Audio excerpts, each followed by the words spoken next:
शिवसेना पक्ष आणि चिन्ह शिंदे गटाला देण्याच्या निर्णयावरील आव्हान याचिकेवर आज सुप्रीम कोर्टामध्ये सुनावणी होणार आहे। न्यायमूर्ती सूर्यकांत आणि न्यायमूर्ती जयमाला बागची आणि व्ही मोहना यांच्या खंडपीठासमोर ही सुनावणी होणार असल्याची माहिती आहे।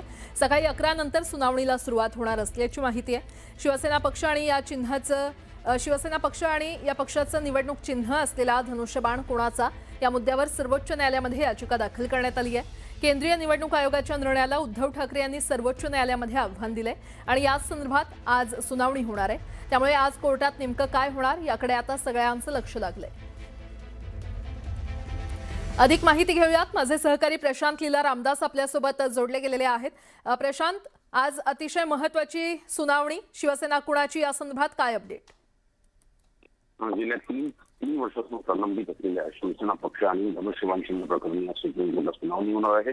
महत्वाचं म्हणजे बघितलं तर सुप्रीम कोर्टाचे 3 सदस्यीय खंडपीठ जे आहे, न्यायमूर्ती सूर्यकांत यांच्या अध्यक्षतेखाली खंडपीठामध्ये ज्यामध्ये न्यायमूर्ती जयमाला बागची आणि न्यायमूर्ती मोहना यांच्या खंडपीठावर सुनावणी होणार आहे। महत्वाचं म्हणजे हे 6 खासदार गेल्यानंतर या संदर्भातली देखील याचिका, या संदर्भात जे बंडखोर 6 खासदार आहे जे नुकतीच आणि शिवसेना पक्षात प्रवेश केलेला आहे, एकनाथ शिंदे यांच्या नेतृत्वातील, त्या संदर्भातली देखील याचिका याला संलग्न करण्याची माहिती मिळालेली आहे। त्यामुळे सगळे 11 नंतर या सुनावणीत काय होतं हे देखील पाहणं अतिशय महत्त्वाचं असणार आहे। पण ज्या पद्धतीने शिवसेना उद्धव बाळासाहेब ठाकरे पक्षाने गेल्या 3 वर्षापासून ते आरोप करत आहे की वारंवार ही सुनावणी प्रलंबित असतं। अनेकदा या सुनावणी अंतिम सुनावणी करण्याचा निर्णय घेण्यात आला होता आणि 2 ते 2.5 तासात सुनावणी पूर्ण करण्याचा देखील सुप्रीम कोर्ट असताना वारंवार ही सुनावणी जर प्रलंबित राहत असेल तर यामुळे एक प्रकारे सर्वसामान्यांचा कायद्यावरचा विश्वास कमी होतोय, अशा प्रकारचा आरोप शिवसेना उद्धव बाळासाहेब ठाकरे पक्षाचा आहे। त्यामुळे आता या आजच्या सुनावणीत काय होतं हे देखील पाहणं अतिशय महत्त्वाचं असणार आहे। ठीक आहे प्रशांत, धन्यवाद या संपूर्ण माहितीसाठी।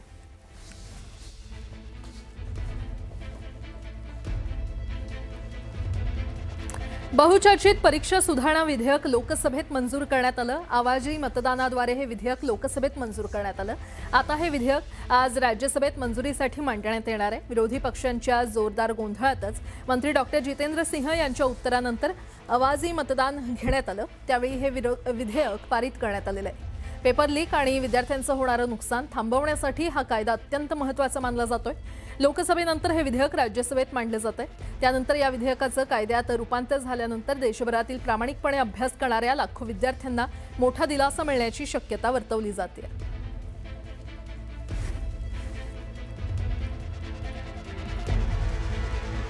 उद्धव ठाकरे यांनी पुन्हा एकदा केंद्र सरकारवर टीका केलेली आहे। युवा शक्तीपेक्षा बुवा शक्ती जास्त माजली आहे असं वक्तव्य ठाकरेंनी केलंय।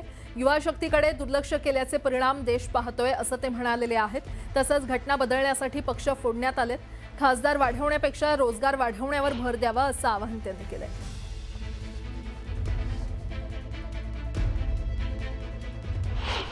ते माझं वाक्य असं होतं की आज देशामध्ये युवा शक्तीपेक्षा बुवा शक्ती जास्त माजलेली आहे किंवा फसफसलेली आहे। युवा शक्ती माजलेली नाही आहे, पण बुवा शक्तीचं स्तोम जास्त माजलेलं आहे।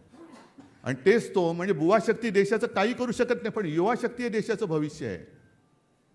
युवा शक्तीकडे दुर्लक्ष केलं तर काय होतं हे आपण बघतो। आणि मला अभिमान आहे त्या युवांचा, सगळ्या युवकांचा अभिमान आहे की आम्हाला असं वाटत होतं की अरे झालं संपलं, आता लोकशाहीने मान टाकली, पण युवांनी दाखवून दिलं लोकशाहीने मान नाही टाकली, लोकशाहीने काट टाकलेली आहे। आजच्या युवकांना जेनझीना झुरळ म्हणणारे तुम्ही आणि शिवाजी महाराजांना पहाड का चुवा म्हणणारा अफजल खान याच्यात फरक काय आहे? फरक काय? मग त्यांनी चुवा म्हटल्यानंतर काढला कोथळा बाहेर, उद्या यांचा पडला बाहेर कोथळा, या झुरळांनी काढला, तर दोष कोणाला देणार तुम्ही? आणि मन पेटलेत आता। पेटायचं कारण तुमचं आहे, तुम्ही आहात।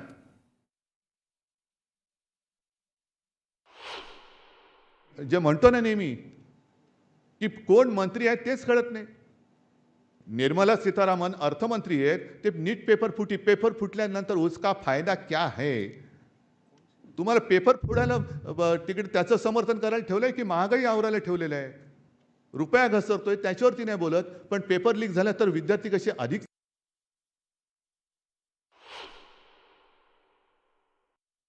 हे नालायक सगळी लोक बसलेले आहेत. गडकरी साहेब आमचे रस्ते 200 वर्षात रस्त्यावरती खड्डा पडणार नाही, 200 वर्षात एक तर रस्ता होत नाही आणि 15 दिवसामध्ये पूल कोसळतो. काय तुमची पात्रता तिकडे बसण्याची? संरक्षण मंत्री राजनाथ तिकडे चीन घुसतोय ढेंगेमध्ये, चीन धोत्रात घुसतोय तरी काही नाही आहे. पण आमच्या सरकारमध्ये राजीनामे घेतले जात नाहीत. म्हणजे तुम्हाला देशाचं संरक्षण मंत्री म्हणून ठेवले, तुम्ही धर्माचं संरक्षण वेगळं, धर्मेंद्रचं किंवा अधर्मेंद्रचं कशाला करायला लागलात? हे किती ह्यांची म्हणजे काय, त्याला शब्दच आता कोणता वापरावा कळत नाही. राजकीय पक्षांसुद्धा घेतात, वापरतात आणि फेकून देतात. स्वतःचं काम झालं की फेकून देतात. आणि रामाला सुद्धा तुम्ही वापरून फेकून दिलंय. ज्या रामाच्या नावावरती तुम्ही सत्ता मिळवली, त्या रामाचं मंदिर लुटता तुम्हाला लाज नाही वाटत? आणि तरी तुम्ही हिंदू, आणि आम्ही मुद्दे काढले तर बघा याने हिंदुत्व सोडलं. मग तुम्ही काय सोडलं? आधी नेसलं काय होतं? आधीच तुम्ही लाज लज्जा शरम सोडली होती.